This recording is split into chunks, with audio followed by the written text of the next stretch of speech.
El siguiente tema referente a la materia de sistemas de control lineal tiene como título Sistemas con memoria y sin memoria y causalidad y agrupación. Entonces se dice que un sistema es llamado sin memoria cuando o si su salida y en T0. Vamos a recordar un poco lo que hemos visto en la parte de introducción para que se tenga claro la salida y T0. Habíamos dicho que tenemos un sistema al cual se le aplica una entrada, ¿sí? U1, y este va a producir una salida Y1. Si en este caso entonces un sistema es llamado sin memoria si su salida en el tiempo T0 o T sub 0 depende solamente de entradas aplicadas en ese tiempo, en este tiempo T0 o T sub 0. Esto quiere decir que el sistema depende de entradas o valores en ese momento, o sea, no va a depender de valores pasados ni futuros. Por ejemplo, tenemos lo que sería un sistema sin memoria, por ejemplo, sería una red eléctrica o un circuito basado en resistencias. Pues eso sería un sistema sin memoria. Entonces la mayoría de los sistemas son con memoria. ¿Qué quiere decir? Que la salida, esta salida T0 depende de valores de entrada U de T, pero va a depender para T menor o igual a T sub 0, T igual a T sub 0 y T mayor a T sub 0. Esto es que la salida del sistema va a depender de valores pasados, de valores presentes y de valores futuros. Y de valores futuros. Eso es lo que quiere decir estas definiciones en el tiempo que tenemos aquí.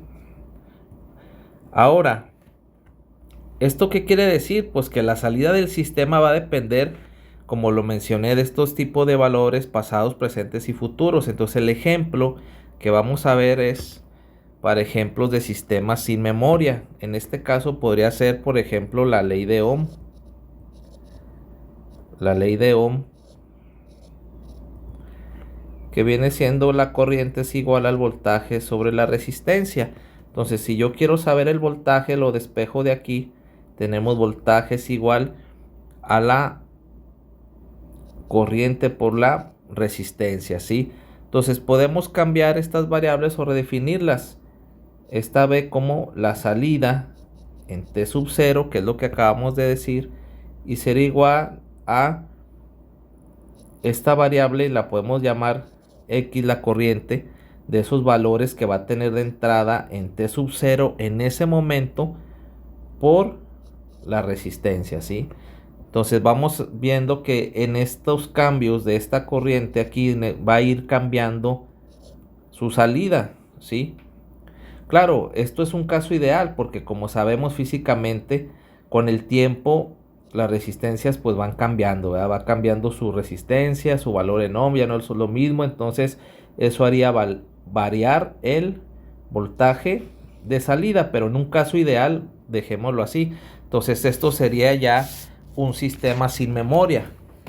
Otros ejemplos ahora de un sistema, un ejemplo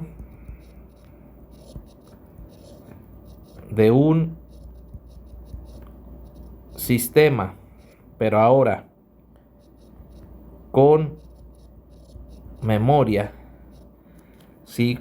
Sería para obtener el voltaje del capacitor, ¿sí? En el cual tenemos el voltaje en T sería igual a 1 sobre la capacitancia, la integral de T sub 0 hasta T por la corriente de T diferencial de T más el voltaje en T sub 0, ¿sí? Entonces esto ya sería ahora sí un sistema con memoria, en el cual pues igual haciendo el mismo cambio que hicimos anterior de esas variables de la salida, sería y de t sería igual a 1 entre c, la integral de t sub 0 hasta t, x de t por el diferencial de t, ¿sí? Entonces, de aquí vamos a hablar ahora de este otro concepto que es conocido en la teoría de control como un sistema causal. Entonces, un sistema causal, o también se conoce como sistema no anticipatorio, ¿sí? Entonces, si la salida actual depende de entradas pasadas y actuales, pero no de entradas futuras, eso es lo que se conoce como un sistema causal o anticipatorio, el cual pues su salida en y de t pues va a depender de entradas, ¿sí? De entradas, como acabamos de ver, serían ahora entradas pasadas, ¿sí? De valores pasados y de valores actuales, pero no va a depender de entradas futuras. Entonces eso sería causal, un sistema causal. Entonces, si un sistema es ahora no causal, ¿sí? Entonces su salida actual va a depender también de valores futuros, también va a depender de valores futuros. Entonces, un sistema no causal puede predecir o anticipar lo que será en el futuro, ¿sí? Eso es lo que, en definición, eso es lo que sería. Ahora, hay algo muy importante. Lo voy a colocar aquí como una nota. Que ningún sistema físico tiene esa capacidad de ser, fíjense bien, de ser no causal, ¿sí? No tiene esa capacidad de ser no causal. De hecho, cada sistema físico tiene que ser causal, ¿sí? Tiene que ser de este tipo, causal. Estamos hablando, claro, en este año 2024, no sé más adelante si surja una teoría o alguien que pueda hacer algo distinto. Pero la causalidad o el que el sistema sea causal es una condición necesaria para construir o implementar un sistema en el mundo real, ¿sí? Entonces, la salida actual de un sistema causal es afectada por el valor, habíamos dicho, de una entrada pasada. En teoría, ¿qué tan pasada en el tiempo puede ir para afectar la salida en el presente? La respuesta es que el tiempo puede ir para ser afectado. El tiempo lo vamos a considerar que es de menos infinito, ¿sí? Hasta el instante presente en el tiempo t, ¿sí? Entonces esto tendrá una afectación para la salida en y de t. Entonces, antes de definir lo que es un sistema lineal, pues es necesario conocer estos conceptos. Y ahorita vamos a ver el concepto de agrupación. Pero para entenderlo, primero vamos a ver la definición de lo que es el estado, ¿verdad? En la cual voy a poner aquí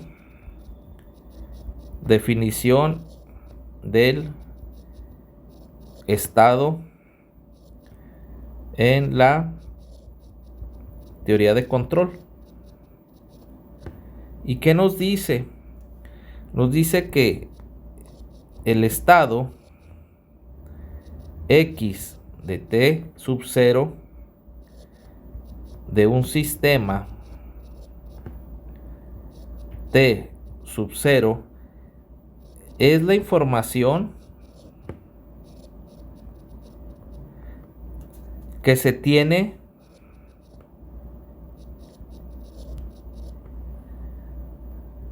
en el tiempo T sub 0, que junto con la entrada U de T para T, o considerando T mayor o igual a T sub 0, determina únicamente, fíjense, la salida Y de T. Para todo, este símbolo es para todo T mayor o igual a T sub 0, ¿sí? Entonces, esa es la definición. Entonces, basados en esta definición, si se conoce el valor del estado en T sub 0, no es necesario conocer el valor de la entrada U de T, aplicada cuando antes de T sub 0, para determinar la salida después de este mismo T sub 0. Ahora,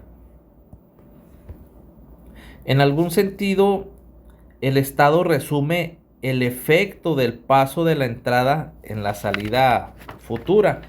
Vamos a ver un ejemplo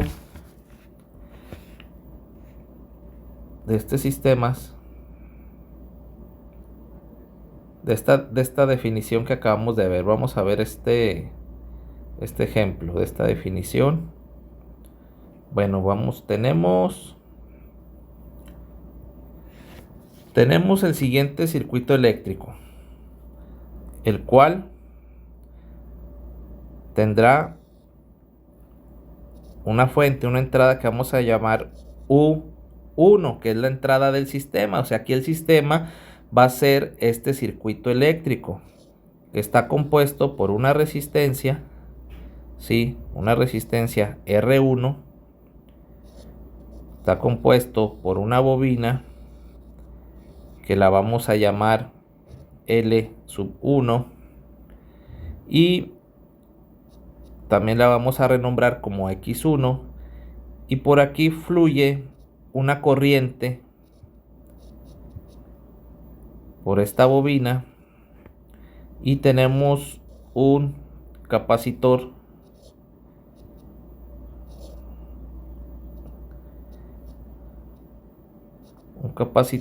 electrolítico que vamos a definir como C sub 1, y también lo renombraremos como X2, y aquí se va a generar su salida, ¿sí?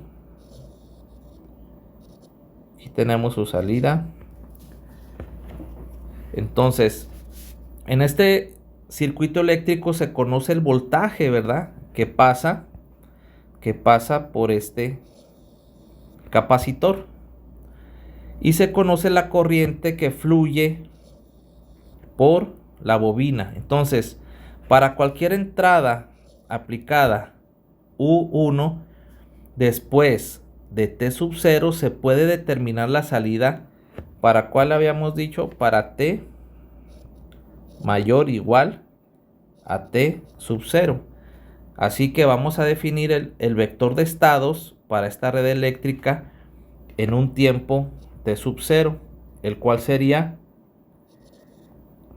tenemos el vector de estados X T sub 0 igual a X1 T sub 0, X2 T sub 0, el cual este de aquí pues es un vector de 2 por 1, y esto es lo que se conoce, esto que está aquí, más adelante lo vamos a ver. Estas son las variables de estado. Después vamos a ir viendo qué son las variables de estado, pero para que ya se vayan familiarizando con este concepto. Entonces, podemos definir o considerar los estados iniciales simplemente como un conjunto de condiciones iniciales. Utilizando el estado T sub 0, podemos expresar la entrada y la salida de un sistema de la siguiente forma. Lo podemos definir como X T sub 0 U de T, con T mayor o igual a T sub 0 y su salida, o su vector de salida, porque está así en negrita, recuerden, es un vector, Y de T, con T mayor o igual a T sub 0. Y esto que tenemos aquí se conoce en la teoría de control como par estado entrada salida. Sí, entonces esto significa que la salida es parcialmente obtenida, con el estado inicial en T sub 0, y parcialmente por aplicar la entrada sobre y después de T sub 0, se dice que es un sistema, lo que habíamos dicho que íbamos a ver, que es un sistema agrupado. Eso es un sistema agrupado. Entonces, si el número de variables de estado es un vector finito, como este que tenemos aquí, es un vector finito como este que está aquí, pues es cuando se dice que el sistema es agrupado. Por ejemplo, el circuito eléctrico que estamos viendo ahorita es un sistema agrupado por ser solamente un vector, como acabamos de ver, que solamente tiene una columna y dos renglones, ¿sí? Es de 2 por 1 este vector, 2 renglones por una columna. Y entonces solamente tiene pues dos estados, que los acabamos de ver aquí, X1 y X2. Y un sistema se conoce ya, este es otro concepto, como distribuido. Un sistema se conoce como distribuido si es posible el definir o obtener o tener muchas variables de estado, ¿sí? Tener muchas variables de estado en el sistema. Por ejemplo, se dice como el sistema de distribución de un motor, que tiene muchísimas. Entonces ese ya sería un sistema distribuido, ¿sí? Entonces hasta aquí llegamos con estos conceptos que les digo son necesarios y básicos de entender para que ustedes estudien la teoría de control, ya sea lineal o no lineal, porque para entender también la teoría de control no lineal, pues es necesario tener bien claros los conceptos de los sistemas de control lineal. Muchas gracias por su atención.